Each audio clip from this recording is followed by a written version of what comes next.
Government is not the solution to our problem. Government is the problem. You know what to say about a high stepper. No step too high for a high stepper. For our country and for our children, the best is yet to come.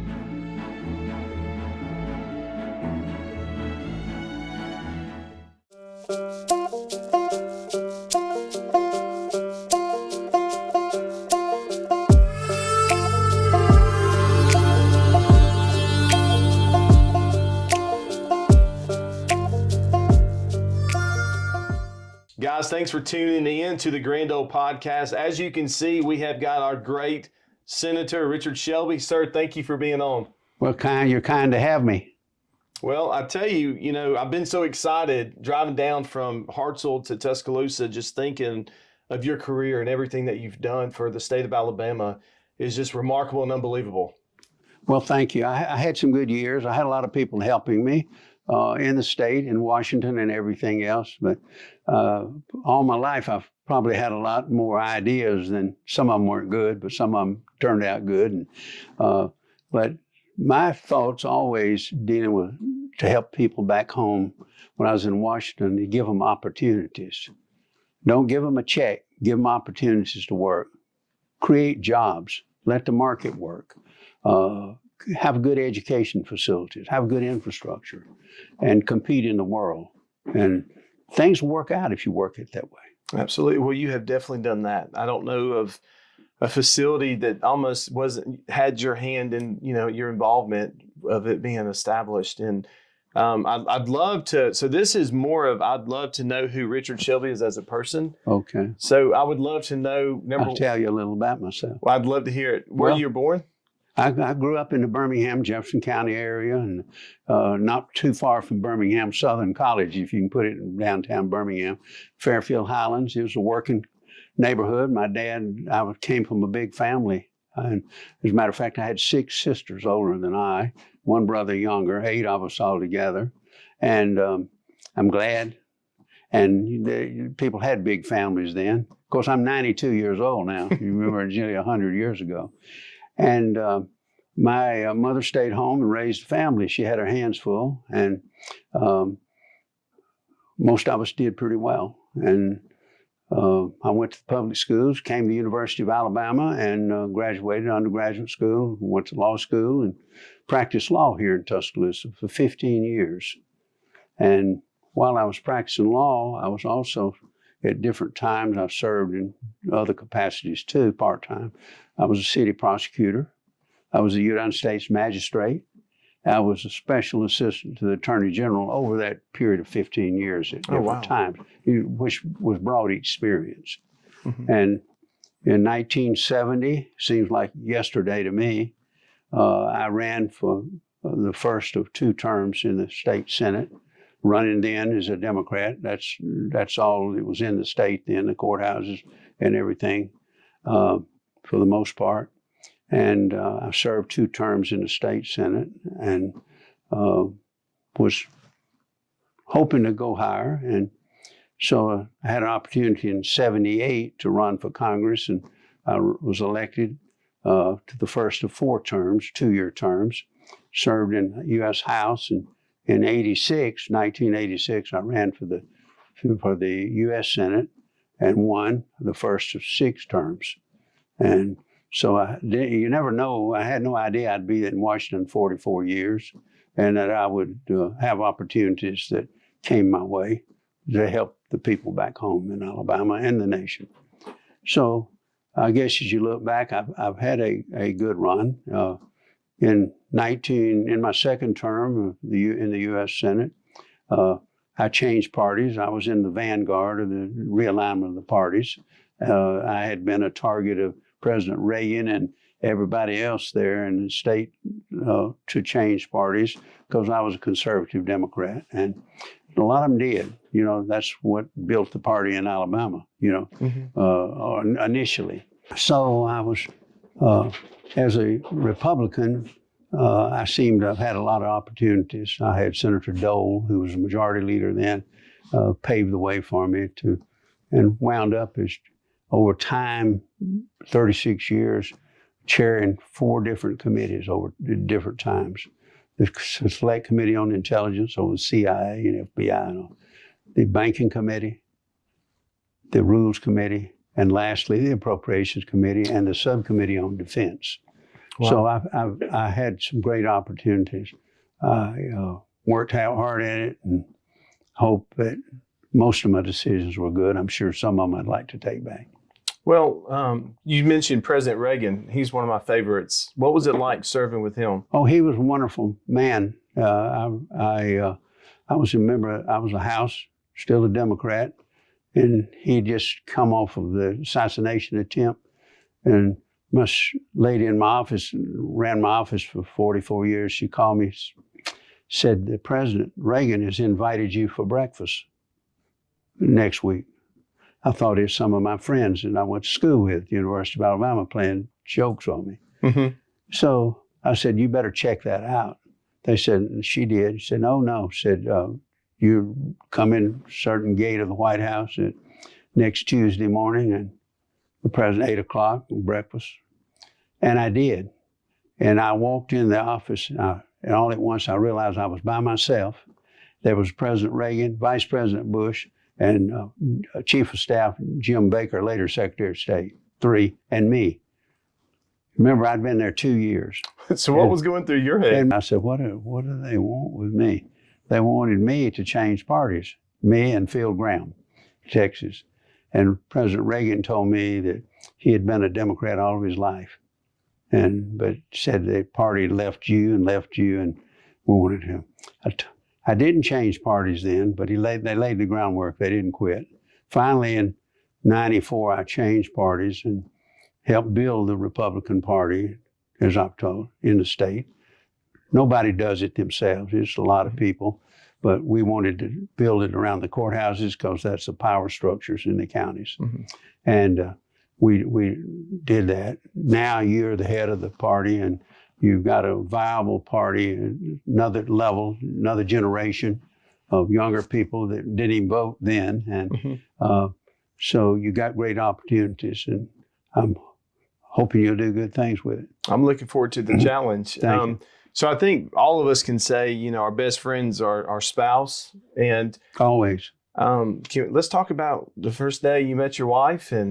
Well, my wife, Annette Shelby, and a lot of people knew her as a professor here in Alabama and at Georgetown University. I met her as a student. We were students at the University of Alabama, and she was a dynamic young woman, brilliant, Phi Beta Kappa in a junior year. And she made a difference in my life and seriousness. And we were married 65 years, have 2 sons, 2 grandchildren, and she's been dead a year but she lived a very productive life. And today, I don't know, as I said earlier, I'm 92. I don't know what tomorrow brings, but today's, I hope it's going to be good. Absolutely. So, quick question. Everybody has a different grandpa name now. Do you have a nickname as Grandpa, or is it just Grandpa? Oh, no. My grandchildren call me Papa. Papa. I think my granddaughter named me that, and I guess will always stick with me. And your wife's grandmother name? Oh, they called her grandmother. They had more respect. That's had more respect. Yeah. Well, you said she was strong, so I'm sure strong teacher. And she had a lot of respect, I'm sure. A woman of purpose. That's what you want. That is awesome. I remember when I ran for the U.S. Senate, she took a leave of absence without pay at Georgetown University and campaigned for 6 months in Alabama. She was a debater in school. She could go make a speech much better than I could. Secret sauce. Oh, yeah. Oh, absolutely. So do you remember the first time you walked into those chambers in the old Capitol and State House when you first were elected, the feeling that you had walking into those chambers? Yes, I remember going in as a state senator in the old chamber and looked around. I saw we were young then. I think I was 35 years old, and a lot of people. And I thought, my goodness, I was glad to be there, and I understood the historical significance of that. I think the state legislature, I learned a lot there, probably learned some things not to do and some other things. It helped me along because from the state Senate to the U.S. House of Representatives to the U.S. Senate, it's a different level, you know, and so it's a learning experience and experience on the ground, being there, being involved, helps you understand the state, the people, and issues more. Yeah, and just making a difference on a higher level, you know, and that's what's so rewarding being a public servant. That's what you want to do. You want to make it a better life. But I've always thought that what we should do is not overregulate the economy. Don't overtax people. Give them opportunities. Have good infrastructure in the state and the nation.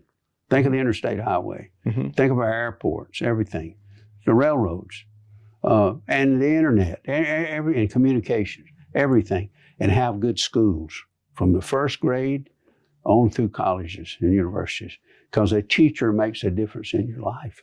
Absolutely. Sounds like a Republican platform right there. Well, it is. It is. It's what I was always taught.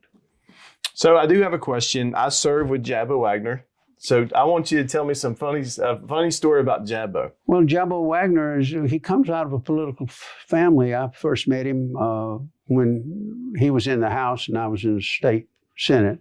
And he's a hard worker. His dad was on the Public Service Commission. His dad was a commissioner city commissioner in Birmingham. He has a good legacy there, and he's reliable. He's strong. He's likable, but he's also got a purpose.